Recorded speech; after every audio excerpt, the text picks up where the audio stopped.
Hi hello नमस्कार श्री स्वामी समर्थ. कसे आहात सर्व? मस्त ना आणि मजेत असायला पाहिजे. Good morning. सो आज सकाळचे 8 वाजले होते आणि बेड मला झाडून सर्व व्यवस्थित ठेवायचं होतं. सर्व पसारा वगैरे बेडवरच असतो.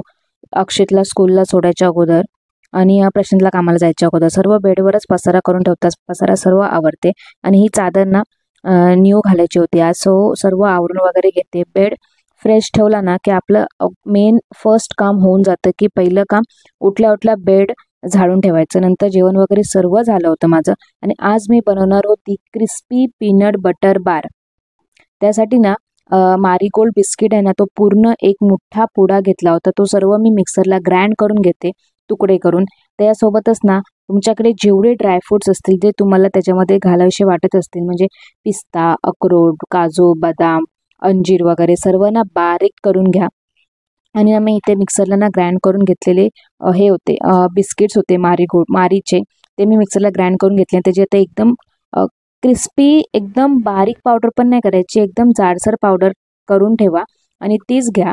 नंतर ना मी इथे अर्धा वाटी ना बटर एकदम मेल्ट करून पातळ करून ठेवलं होतं, ते त्याच्यामध्ये टाकते आणि मिक्स करून घेते. प्रॉपर मी अर्धा वाटीच बटर घेतलं, त्याच्यापेक्षा जास्त पण नाही घेतलं, त्याच्यापेक्षा कमी पण नाही घेतलं.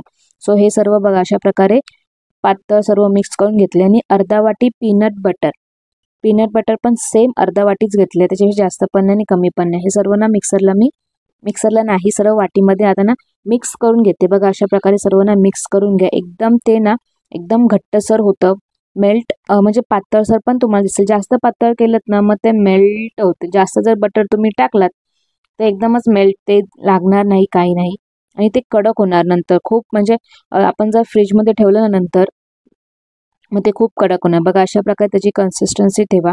आणि एका भांड्यामध्ये ना मी बटर पेपर टाकले आणि त्याच्यावरती ना तूप लावलंय. तूप जर नसेल तर बटर लावा, काही लावा, तेल लावा आणि मस्त त्याच्यावरती ना सर्व तेल लावून घेतलंय. आणि आपण जर ग्राइंड करून घेतले त्याच्यामध्ये बिस्किट्स वगैरे टाकले होते ना, पीनट बटर हे सर्व ना अशा प्रकारे ना त्याला त्या भांड्यापोते आपण जसं केक टॅप करतो तशा प्रकारे टॅप करायचं आहे. आणि हे सर्व ना स्पूनच्या साह्याने एकदम घट्ट लावून घ्यायचंय. ते ना वरती एकदम सैलसर नाही सोडायचं, एकदम घट्टसर लावून घ्या. आणि बघा अशा प्रकारे टॅप करा. टॅप करून झाल्यावरती ना मी डार्क चॉकलेट घेतलं होतं, ते ना डबल बॉइलिंग करून ना ते मेल्ट करून घेतलंय मी ह्याच्यावरतीच. आणि जे बिस्किटांचं टॅप करून घेतलं त्याच्यावरती थोडेसे मी ड्रायफ्रुट्स टाकले, ते बारीक कट करून घेतले होते. आणि ह्याच्यावरतीच मी आता मेल्ट करायला ठेवलं होतं डार्क चॉकलेट, ते आता ह्याच्यावरती टाकते. आणि ते पण टॅप करून घ्या टाकल्यावरती, कारण की जर थोडीशी पण हवा राहील तर मग ते एकदम चांगलं बेक होणार नाही की काही नाही. त्याच्यामुळे ना प्रॉपर बघा अशा प्रकारे ना त्याच्यावरती चॉकलेट टाकून मस्त टॅप करून घेतले. आणि ह्याच्यावरती पण मी अजून ड्रायफ्रुट्स कट करून घेतले, त्याच्यामध्ये टाकते. ह्याच्यावरती जर तुम्हाला अजून काही टाकायचं असेल तर तेही टाकू शकता तुम्ही. आणि हे ना फ्रीझरमध्ये 3 ते 4 तासांसाठी एकदम प्रॉपर सेट होण्यासाठी ठेवून द्या. 3 ते 4 तास झाले की प्रॉपर मस्त आपण ते खाऊ पण शकतो. और तसंच आपण केक केक पण प्रॉपर आपला केक पण हा होऊ शकतो. केक एकदम सॉफ्ट असतो, हे एकदम कडक होऊन जाईल. फक्त यासाठीच फक्त फ्रीजरमध्ये ना 3 ते 4 तासासाठी एकदम सेट व्हायला ठेवून द्या. बघा हे मी सकाळी केले होते, संध्याकाळपर्यंत हे सर्व बेक म्हणजे सेट झालं असतं. तोपर्यंत मी हे फ्रीजमध्ये ठेवते आणि आपण भेटूया डायरेक्ट आता 3 ते 4 तासांनंतर.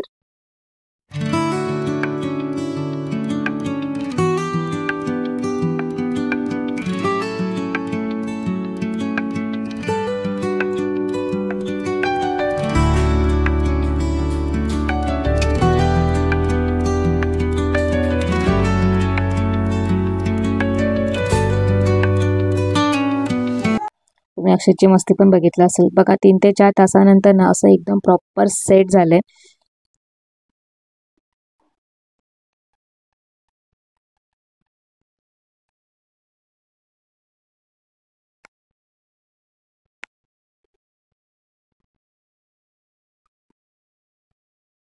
आता हे आपण जसं केक प्लेट ठेवून त्याच्यावरती उलटं मारतो तसंच हे पण उलटं मारायचं आहे. त्याच्यावरती जो बटर पेपर आहे तो सर्व काढून टाका आणि प्रॉपर एकदम कट करून घ्या. जसं आपलं protein bar, crispy peanut butter bar cut करतो, म्हणजे नॉर्मली आपण कसे बार कट करतो प्रोटीन बार और काही असेल तशा प्रकारे ते ना कट करून घ्या. आणि मस्त निघाले ते, एकदम त्या बॉक्सचा शेप आले त्या बारला.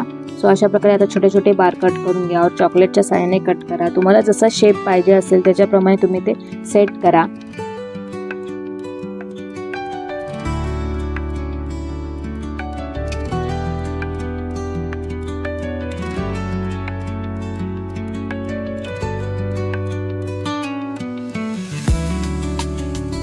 बघा प्रॉपर मस्त निघाले आणि खूप छान टेस्ट पण झालं होतं. मी त्याच्यावरती ना डार्क चॉकलेट टाकले. तुम्हाला नॉर्मली डेअरी मिल्क और किटकॅट काही टाकायचं असेल तर ते तुम्ही टाकू शकता. मला जास्त गोड आवडत नाही त्याच्यामुळे मी इथे डार्क चॉकलेट टाकले. आणि लहान मुलांना द्यायचं असेल तर डार्क चॉकलेटच द्या, कारण की नॉर्मल चॉकलेट दिलं तर प्रॉब्लेम असतं, कारण की ते खूप गोड असतात. आणि खूप टेस्टी झालं होतं, खूप छान झालेलं. तुम्ही पण नक्की एकदा करून बघा.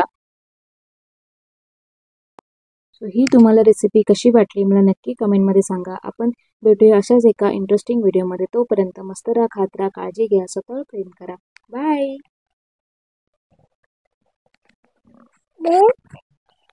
बाय. आम्ही तांबडी बोलायची आपली. असं कोण बोलतं? बाबा.